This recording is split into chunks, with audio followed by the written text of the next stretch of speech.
Fala, seus mal diagramados. Quem tem ao menos 40 anos deve se lembrar das invasões ao Afeganistão e ao Iraque, tendo como plano de fundo a chamada Guerra ao Terror, que prometia erradicar a Al-Qaeda, o Talibã e o regime de Saddam Hussein. Esses ataques surgiram na esteira dos atentados às Torres Gêmeas e ao Pentágono em 11 de setembro de 2001 e foram liderados pelo então presidente, o republicano George W. Bush, e mantidos pelo democrata Barack Obama. A justificativa era de que os Estados Unidos deveriam manter guerras preventivas para evitar que inimigos agissem antes que os americanos conseguissem neutralizar e domesticar o país alvo. Também presenciamos naquele mesmo período muitas promessas de levar democracia a esses países, vistos como bárbaros, pouco instruídos e nada evoluídos em comparação ao Ocidente. Só que essa promessa, como sabemos, nunca saiu do papel. E o tirano que foi retirado do poder acabou sendo substituído por uma marionete gringa tão hedionda quanto o anterior. No caso da Venezuela, é quase a mesma coisa. Quase, porque um detalhe mudou profundamente.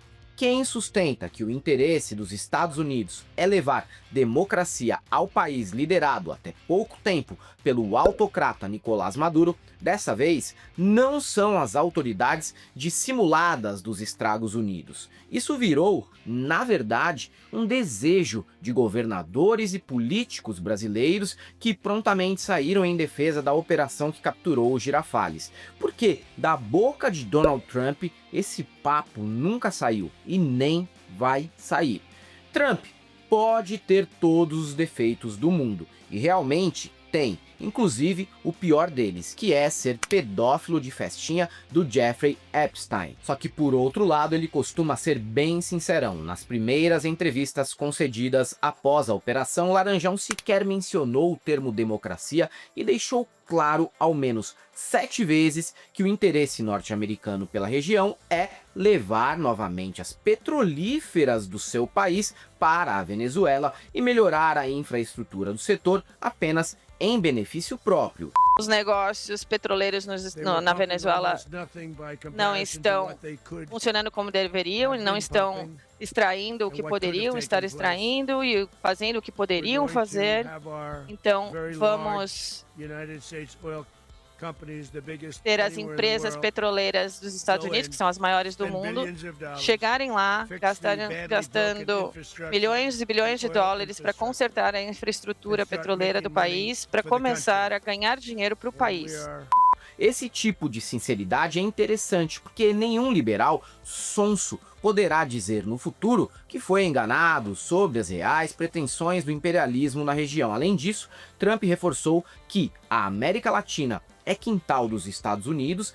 E aí segue, nós vamos erradicar toda e qualquer ameaça do nosso quintal.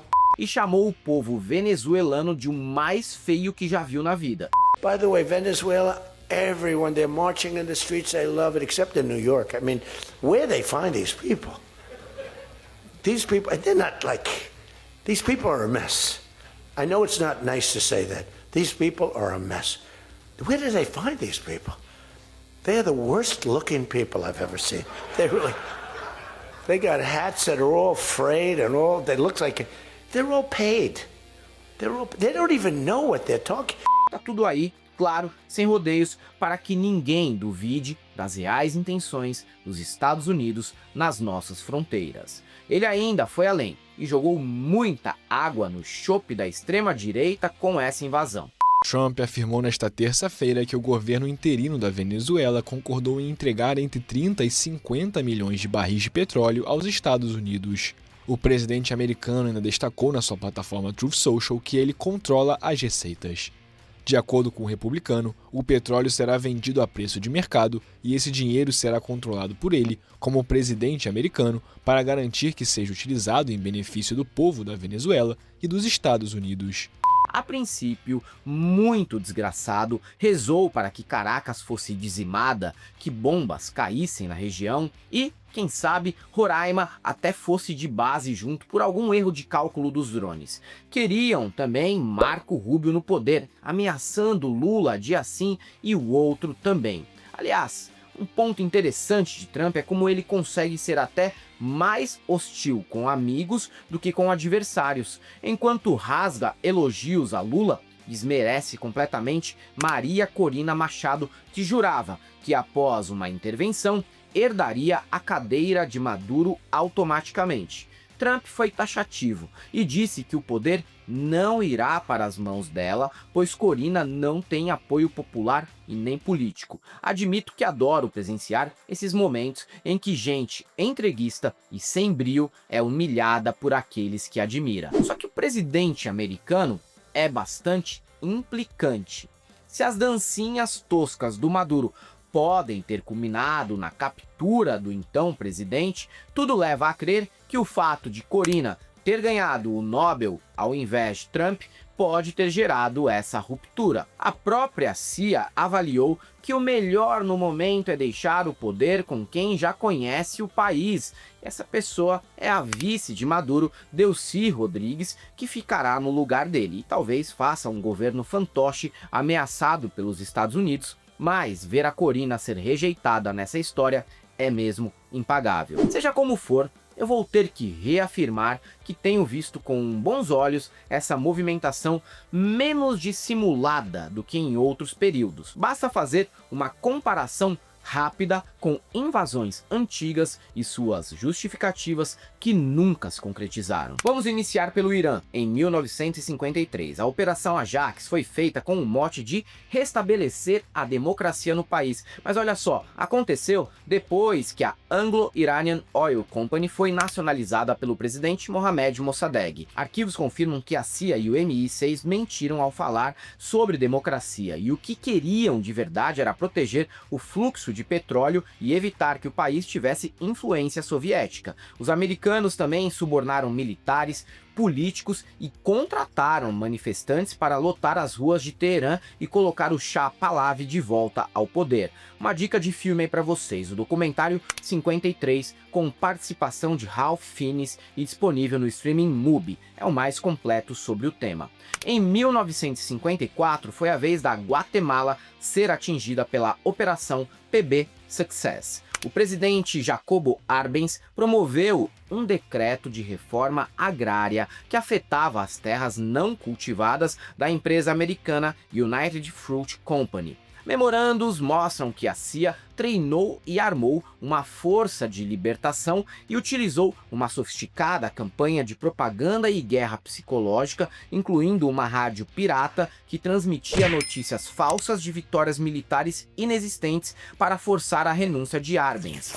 O foco era rotulá-lo como comunista, o que ele não era, para proteger os interesses agrários e comerciais dos Estados Unidos. Se vocês pensam que fake news e rotular todo mundo como comunista é novidade, tenho uma má notícia. Esse sempre foi o modus operandi americano para conseguir o que quer na periferia do mundo. Uma dica de filme aí é O Silêncio de Neto, disponível também no Mubi, que mostra o clima de medo, propaganda da CIA e como o golpe em um governo democrático atingiu o povo guatemalteco. A invasão do Iraque em 2003 é mais recente e por isso mais lembrada. Os Estados Unidos invadiram o país com a desculpa de encontrar armas de destruição em massa. Mais vazamentos, documentos oficiais e o Comitê de Inteligência do Senado norte-americano reforçam que as provas sobre isso eram fracas, quando não inexistentes. O objetivo real era bem parecido com o da invasão da Venezuela: reconfigurar a geopolítica do Oriente Médio e garantir que as petrolíferas ocidentais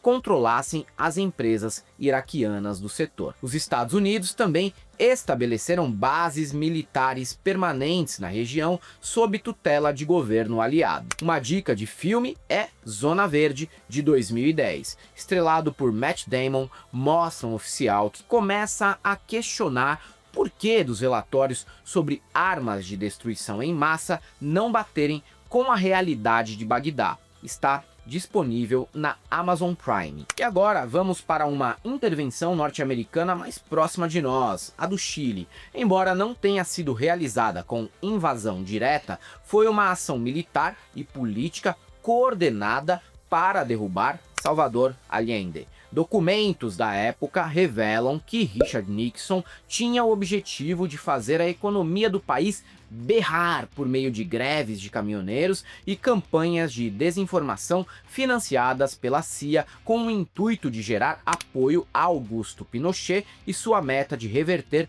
todas as nacionalizações. Sobre esse assunto, a melhor dica de filme continua a ser Desaparecido, um grande mistério, do Costa Gravas, de 1982, que expõe a busca de um pai americano pelo seu filho, um jornalista que foi sumido pelo regime. Dá para encontrar no MUBI e na Amazon, e foi vencedor do Oscar de melhor roteiro. Resumidamente, as ações dos Estados Unidos em outros países estão baseadas em 4 pilares históricos. Primeiro, fabricação de ameaça e criação de um inimigo.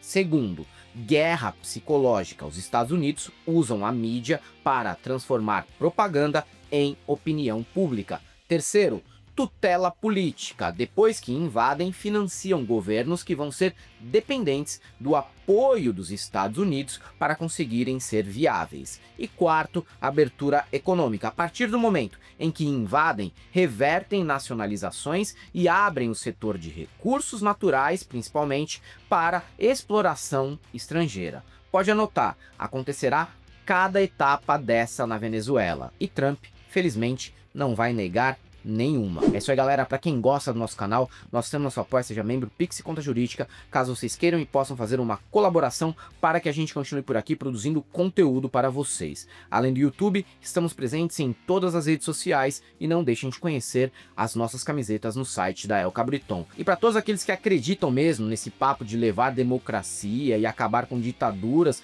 só temos uma coisa para te dizer: não passarão.